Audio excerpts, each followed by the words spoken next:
Şerde Nuriyagdy Beyzanov Şanur dostumuzun bir vaqt aradan giden Vahrivan kakasynyň ýagty ýadygärligine elbette Murad aganyň ýagty ýadygärligine ajaýyp lirik aýdymlar bilen dowam edýäs. Aýdymyň dowamyna sowgatlary goşurmagy ruhsat berýäs hemde ýadygärlik üçin surata düşmäge ruhsat berýäs.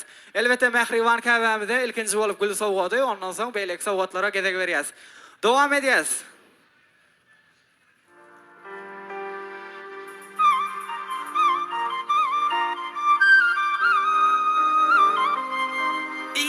Hiç gerek bol, bilip koyşuny. Sıyırlap sen hakana hormat koyşuny. Senin kimligine baka keserler, hormatlarlar, yadı, izat eserler.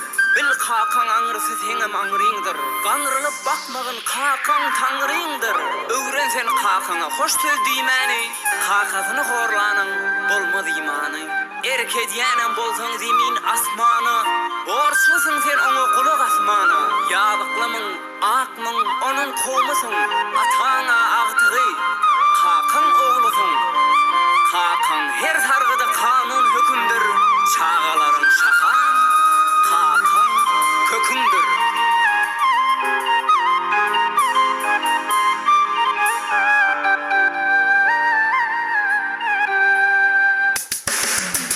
Keçilikte sen adına kuvanım,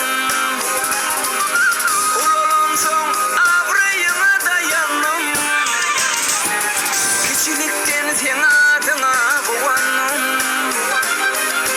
ululum son abrayına dayanım. Kakamdan adın bilen beyge kalsam, kakamdan tekliginden nuspa alsam. Kakamdan sen adına dua kılsam, kakamdan sen vefalı oğlum bolsam.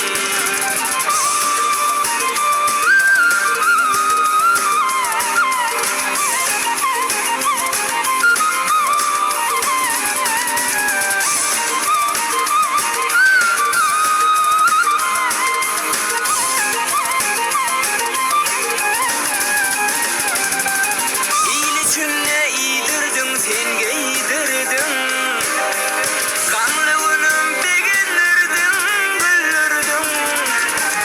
İyiliçinle